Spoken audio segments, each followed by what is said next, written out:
ആരാണ് ദൈവത്തെ സൃഷ്ടിച്ചത്? എല്ലാം സൃഷ്ടിച്ചത് ദൈവമാണ് എങ്കിൽ ആ ദൈവത്തെ ആര് സൃഷ്ടിച്ചു? ഒരുപക്ഷെ നിരീശ്വരവാദികൾ ഉന്നയിക്കുന്ന പ്രധാനപ്പെട്ട ഒരു വാദമാണ്. എല്ലാം ദൈവം സൃഷ്ടിച്ചതാണ് എന്ന് അവരോട് പറഞ്ഞാൽ ഒരു മറുചോദ്യം അവർ ഉന്നയിക്കുന്നത് ആര് ദൈവത്തെ സൃഷ്ടിച്ചു എന്നതായിരിക്കും.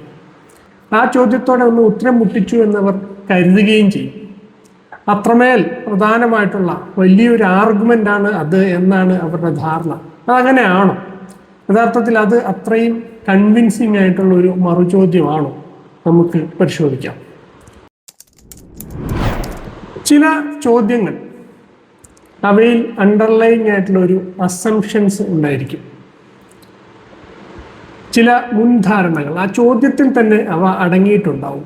അവയെ അൺപാക്ക് ചെയ്യുക വഴി മാത്രമാണ് ആ ചോദ്യത്തിൻ്റെ പ്രസക്തി, ആ ചോദ്യം എത്രത്തോളം കൃത്യമാണ്, വസ്തുതാപരമാണ്, അല്ലെങ്കിൽ കൺവിൻസിങ് ആണ് എന്നൊക്കെ നമുക്ക് പറയാൻ കഴിയുകയുള്ളൂ. അപ്പം ആ രീതിയിൽ ഈ ഒരു ചോദ്യത്തെ, അതിന് ഉള്ളടങ്ങിയിട്ടുള്ള അസംഷൻസിനെ നാം അൺപാക്ക് ചെയ്യാനാണ് ഇവിടെ ശ്രമിക്കുന്നത്. ആദ്യമായിട്ട് തന്നെ ദൈവം അഥവാ ഗോഡ് എന്ന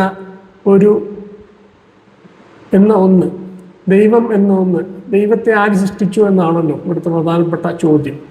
അപ്പം ദൈവം എന്നത് എന്താണ്? അതിനെ എങ്ങനെയാണ് തത്വചിന്തകന്മാർ വ്യാഖ്യാനിക്കുന്നത്, അല്ലെങ്കിൽ ദൈവശാസ്ത്രജ്ഞന്മാർ? അപ്പം ദൈവവിശ്വാസികളായ തത്വചിന്തകരോ ദൈവശാസ്ത്രജ്ഞന്മാരോ എല്ലാം എങ്ങനെയാണ് ദൈവത്തെ നിർണയിക്കുന്നത്, നിർവചിക്കുന്നത് എന്നത് മനസ്സിലാക്കിയാൽ മാത്രമാണ് ദൈവത്തെ ആര് സൃഷ്ടിച്ചു എന്ന ചോദ്യം ഏതെങ്കിലും വിധത്തിൽ പ്രസക്തമാണോ എന്നത് നമുക്ക് മനസ്സിലാവുകയുള്ളൂ. അപ്പോൾ നമ്മൾ ഇസ്ലാമിക മുസ്ലിം പരിപ്രേക്ഷ്യത്തിലേക്ക് വന്നാൽ ദൈവം എന്ന പദത്തെ, അള്ളാഹു എന്നതിനെ തത്വചിന്തകരോ മുസ്ലിം ദൈവശാസ്ത്രജ്ഞരോ വിശേഷിപ്പിക്കുന്നത് ഇബ്നു സീനയെ പോലെയുള്ള മുസ്ലിം തത്വചിന്തകന്മാർ, അല്ലെങ്കിൽ ഇൽമുൽ കലാമിൻ്റെ ഭാഗത്ത് നിന്ന് വാദങ്ങൾ ഉയർത്തിക്കൊണ്ടിരിക്കുന്ന മുസ്ലിം ദൈവശാസ്ത്രജ്ഞന്മാർ, ഇവരെല്ലാം തന്നെ ദൈവത്തെക്കുറിച്ച് ഉന്നയിക്കുന്ന പ്രധാനപ്പെട്ട ഒരു ഡെഫിനിഷൻ എന്താണെന്ന് ചോദിച്ചാൽ ദൈവം നെസസറി എക്സിസ്റ്റന്റ് ആണ് എന്നതാണ്. വാജിബ് അൽ വുജൂദ് എന്നതാണ് ഇബ്നു സീന പ്രയോഗിക്കുന്ന പദം. അപ്പോൾ എന്താണ് നെസസറി എക്സിസ്റ്റൻസ് എന്നത് നോക്കാം. നെസസറി എക്സിസ്റ്റൻസ് എന്നാൽ അനിവാര്യമായിട്ട് ഉണ്ടാവേണ്ടുന്ന ഒരു ഉണ്മ എന്നതാണ് അതിൻ്റെ അർത്ഥം. അപ്പോൾ ഉണ്മയുടെ, എന്തെങ്കിലും ഒരു വസ്തു ഉണ്ട് എന്നതിനെക്കുറിച്ചുള്ള ഒരു മൊഡാലിറ്റി, തത്വചിന്തയിലെ പ്രധാനപ്പെട്ട ഒരു പദമാണ് മൊഡാലിറ്റി, നടപടിക്രമം. ഒരു വസ്തുവിനെക്കുറിച്ച് അതിൻ്റെ നടപടിക്രമത്തെക്കുറിച്ചുള്ള അന്വേഷണമാണ് മൊഡാലിറ്റി. ഇപ്പോൾ ഒരു വസ്തു ഉണ്ടാവാൻ സാധ്യതയുണ്ട്, ഇല്ലാതിരിക്കാൻ സാധ്യതയുണ്ട്, അനിവാര്യമായിട്ടുണ്ടാകാൻ സാധ്യതയുണ്ട്, അങ്ങനെയൊക്കെയാണല്ലോ. അപ്പോൾ ആ അർത്ഥത്തിൽ necessary existence, possible existence, impossible existence എന്നിങ്ങനെ 3 തരം ഉണ്മകളെക്കുറിച്ചാണ് മെറ്റാഫിസിക്കലായിട്ട് നമ്മൾ തത്വചിന്തകന്മാർ വിശദീകരിക്കുന്നത്. അതായത് ഒന്ന് സാധ്യമാണെങ്കിൽ അത് പോസിബിൾ എക്സിസ്റ്റൻസ്, ഏതെങ്കിലും ഒരു വസ്തു അസാധ്യമാണ് എങ്കിൽ അത് ഇമ്പോസിബിൾ എക്സിസ്റ്റൻസ്. ഉദാഹരണത്തിന് വട്ടത്തിലുള്ള ഒരു റെക്റ്റാങ്കിൾ അതൊരു ഇമ്പോസിബിൾ എക്സിസ്റ്റൻസ് ആണ്. അതുപോലെ പോസിബിൾ എക്സിസ്റ്റൻസ്, നാം അറിയുന്ന ഏതൊരു ഭൗതിക വസ്തുവും അത് പോസിബിൾ ആയിട്ടുള്ള എക്സിസ്റ്റൻസ് ആണ്. അത് ഉണ്ടാവാം, ഉണ്ടാവാതിരിക്കാം. അത് ഉണ്ടാവുക എന്നതൊരു സാധ്യതയാണ്. ഉദാഹരണത്തിന് ഈ പേന ഉണ്ടാവുക എന്നതൊരു സാധ്യതയാണ്. അതുണ്ടാവാം, ഉണ്ടാവാതിരിക്കാം, അല്ലേ? അപ്പോൾ പർട്ടിക്കുലർ ആയിട്ടുള്ള സവിശേഷമായ ഏതൊരു വസ്തുവും ആ അർത്ഥത്തിൽ പോസിബിൾ എക്സിസ്റ്റൻസ് ആണ്. പോസിബിൾ എക്സിസ്റ്റൻസിൻ്റെ ഒരു സ്വഭാവ സവിശേഷതയാണ് അത് കണ്ടിൻജൻ്റ് ആയിരിക്കുക എന്നത്. അതായത് അതിന് ഫൈനൈറ്റ് ആയിട്ടുള്ള സവിശേഷമായിട്ടുള്ള ചില സ്വഭാവ വിശേഷണങ്ങൾ ഉണ്ടായിരിക്കും. അതാണ് അതിനെ കണ്ടിൻജൻ്റ് ആക്കുന്നത്, അതിനെ ഫൈനൈറ്റ് ആക്കുന്നത്. ഉദാഹരണത്തിന് ഈ പേന തന്നെ നമ്മൾ പരിശോധിച്ചാൽ ഈ പേനയ്ക്കൊരു നീല നിറം ഉണ്ട്, നീല കളറിലുള്ളൊരു പേനയാണ്, ഇത്ര നീളമാണ് ഇതിനുള്ളത് എന്നൊക്കെ നമുക്ക് പറയാം. എന്നാൽ അത് അങ്ങനെ മാത്രമായി ആവുകയല്ല. വേണമെങ്കിൽ ഇതിൽ നീളമുള്ള ഒരു പേന സാധ്യമാണ്, നീല നിറത്തിന് പകരം കറുത്ത നിറം സാധ്യമാണ്, ചുവന്ന നിറം സാധ്യമാണ്. അങ്ങനെ പല നിറത്തിൽ ഈ പേന സാധ്യമായിരിക്കെ അതിൽ നിന്ന് വിപരീതമായി ഇത് സവിശേഷമായി ഇത്രയും ഫൈനൈറ്റ് ആയിട്ടുള്ള ചില സ്വഭാവ സവിശേഷതകളോടെ നിലനിൽക്കുന്നു എന്നതുകൊണ്ടാണ് ഇത് കണ്ടിൻജൻ്റ് ആയിട്ടുള്ള ഒരു എക്സിസ്റ്റൻസ് ആണ് എന്ന് പറയുന്നത്. ഇപ്പോൾ നമ്മൾ കുറേ ഫിലോസഫിക്കലായിട്ടുള്ള കാര്യം പറഞ്ഞു. ഇപ്പോൾ പോസിബിൾ ആയിട്ടുള്ള ഒരു എക്സിസ്റ്റൻസ് ഉണ്ടാവാം, ഇമ്പോസിബിൾ ആയിട്ടുള്ള എക്സിസ്റ്റൻസ് ഉണ്ടാവാം. അതിനെല്ലാം മീതെ മറ്റൊരു തരത്തിലുള്ള എക്സിസ്റ്റൻസും കൂടി ഉണ്ടാവും. നെസസറി ആയിട്ടുള്ള എക്സിസ്റ്റൻസ് ഉണ്ടാവും, അനിവാര്യമായിട്ടുള്ള ഒരു എക്സിസ്റ്റൻസ്. അതായത് ആ എക്സിസ്റ്റൻസ് ഉണ്ടാവുക എന്നത് അനിവാര്യമായിരിക്കും, അതില്ലാതിരിക്കുക എന്നത് സാധ്യമേ അല്ല. അതാണ് അതിൻ്റെ അർത്ഥം. അപ്പോൾ പോസിബിൾ ആയിട്ടുള്ള ഏതൊരു ഭൗതിക വസ്തുവും കണ്ടിൻജൻ്റ് ആയിരിക്കും. അപ്പോൾ കണ്ടിൻജൻ്റ് എക്സിസ്റ്റൻസ് ഉണ്ടാവുക സാധ്യമാണ്, അല്ലെങ്കിൽ നെസസറി എക്സിസ്റ്റൻസ് ആവുക സാധ്യമാണ്. ദൈവത്തെക്കുറിച്ചുള്ള നിർവചനം നമ്മൾ നേരത്തെ തന്നെ പറഞ്ഞു, അതൊരു നെസസറി എക്സിസ്റ്റൻസ് ആണ് എന്നതാണ് മുസ്ലിം തത്വചിന്തകന്മാരുടെയും ദൈവശാസ്ത്രജ്ഞന്മാരുടെയും പ്രധാനപ്പെട്ട വാദം, അല്ലെങ്കിൽ ദൈവത്തെക്കുറിച്ചുള്ള അവരുടെ ഡെഫിനിഷൻ എന്ന് പറയുന്നത്. അപ്പോൾ ഈ അർത്ഥത്തിൽ ഫൈനൈറ്റ് ആവുകയില്ല. നെസസറി എക്സിസ്റ്റൻസ് എന്താണ് എന്ന് നമുക്ക് നോക്കാം.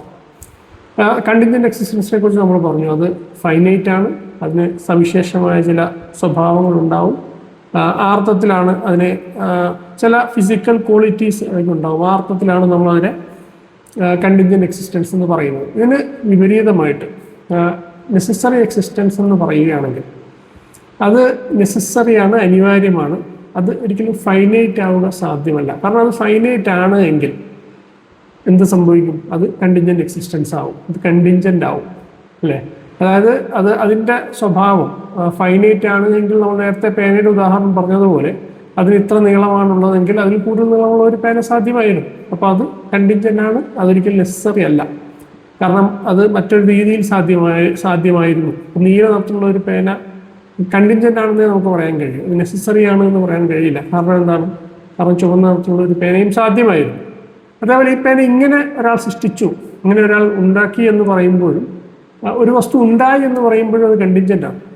കാരണം അത് ഉണ്ടാവാതിരിക്കാം, അല്ലെങ്കിൽ മറ്റൊരു സമയത്ത് ഉണ്ടാവാം. അങ്ങനെയുള്ള അടിസ്ഥാനത്തിൽ അത് കണ്ടിൻജൻ്റ് ആണ്. അപ്പോൾ ആ അർത്ഥത്തിലാണ് ഇതിനെ നമ്മൾ നെസസറി എക്സിസ്റ്റൻസിലേക്ക് വരുന്നത്. കാരണം എന്താണ്? എല്ലാ വസ്തുവും, ഭൗതികമായ എല്ലാ വസ്തുക്കളും ഒരർത്ഥത്തിൽ അല്ലെങ്കിൽ മറ്റൊരർത്ഥത്തിൽ കണ്ടിൻജൻ്റ് ആണ്. കണ്ടിൻജൻ്റ് ആയിട്ടുള്ള, സാധ്യമായിട്ടുള്ള ഒരു എക്സിസ്റ്റൻസിന് ഒരിക്കലും എന്ത് കഴിയില്ല? അതിന് സ്വയം നിലനിൽക്കാൻ കഴിയില്ല. കാരണം ആ രീതിയിൽ അല്ലെങ്കിൽ മറ്റൊരു രീതിയിൽ സാധ്യമാണെന്ന് നമ്മൾ പറഞ്ഞു. പല രീതികളിൽ അതിന് നിലനിൽക്കാമായിരുന്നു എന്ന സാധ്യതകളിൽ നിന്ന് ഒരൊറ്റ രീതിയിൽ മാത്രമാണ് അത് നിലനിൽക്കുന്നത്. അതുകൊണ്ട് എന്താണ്?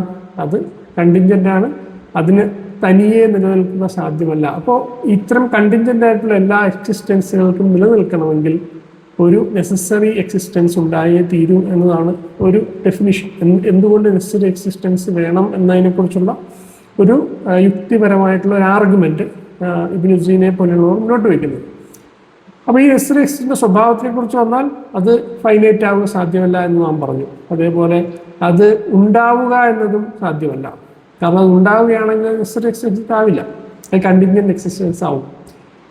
ഈ ഒരു അടിസ്ഥാനം മാത്രം മനസ്സിലാക്കിയാൽ മതി നാം മുമ്പേ ചോദിച്ച ചോദ്യം എത്രമാത്രം വിഡിത്തമാണ് എന്ന് മനസ്സിലാക്കാൻ, അത് എത്രമാത്രം സില്ലിയാണ് എന്നത് മനസ്സിലാക്കാൻ നമ്മൾ ഈ ഒരു ഡെഫിനിഷൻ മാത്രം പരിശോധിച്ചാൽ മതി. കാരണം ഗോഡ് നെസസറി എക്സിസ്റ്റൻസ് ആണ് എന്ന് പറയുമ്പോൾ തന്നെ അത് ഉണ്ടാവുക സാധ്യമല്ല എന്നത് അതിൽ ആ ഒരു ഡെഫിനിഷനിൽ ഉള്ളടങ്ങിയിട്ടുണ്ട്, അല്ലേ? ആ ഡെഫിനിഷൻ തന്നെ സൂചിപ്പിക്കുന്നത് ദൈവം ഉണ്ടാവുക സാധ്യമല്ല എന്നതാണ്. കാരണം ഒരു വസ്തു ഉണ്ടാവുകയാണ് എങ്കിൽ, ഒരു വസ്തു സൃഷ്ടിക്കപ്പെടുകയാണ് എങ്കിൽ അത് ദൈവമാവുക സാധ്യമല്ല, അത് ഗോഡാവുക സാധ്യമല്ല, അതിന് നെസസറി എക്സിസ്റ്റൻസ് ആവുക സാധ്യമല്ല. അപ്പോൾ ദൈവം എങ്ങനെ സൃഷ്ടിക്കപ്പെട്ടു എന്ന ചോദ്യത്തിന് എന്താണ് പ്രസക്തി? എവിടെയാണ് പ്രസക്തി? നമ്മൾ ഒരു ചോദ്യം ചോദിക്കുന്നു എന്ന് വിചാരിക്കുക. ഒരു ഉദാഹരണം പറയാം. കാരണം നമ്മൾ കുറേയേറെ തത്വചിന്താപരമായ വിഷയങ്ങൾ സംസാരിച്ചു. ഒരുപക്ഷെ അത് കൃത്യമായി മനസ്സിലാക്കുക എന്നത് ഈ ഒരു ചോദ്യത്തിൻ്റെ അർത്ഥശൂന്യത മനസ്സിലാക്കാൻ വളരെ പ്രധാനമാണ് എന്ന് നാം പറഞ്ഞു. എന്നാലും അത് കൃത്യമായി ഫോളോ ചെയ്യാൻ പറ്റിയിട്ടില്ല എങ്കിൽ ഞാനൊരു ഉദാഹരണം പറയാം, അല്ലെങ്കിൽ അത് കുറച്ചുകൂടി വ്യക്തമാവാൻ വേണ്ടി ഞാനൊരു ഉദാഹരണം പറയാം. ഒരാൾ ചോദിക്കുകയാണ്, ഈ മുറിയിൽ ഉള്ള ബാച്ചിലർമാരിൽ എത്ര പേർ കല്യാണം കഴിച്ചു? എന്താണ്? ഈ മുറിയിലുള്ള ബാച്ചിലർമാരിൽ എത്ര പേർ കല്യാണം കഴിച്ചു എന്നൊരാൾ ചോദിക്കുകയാണെങ്കിൽ എന്തായിരിക്കും നമ്മുടെ മറുപടി? നമ്മൾ പറയും ആരും കല്യാണം കഴിച്ചിട്ടില്ല, അല്ലേ?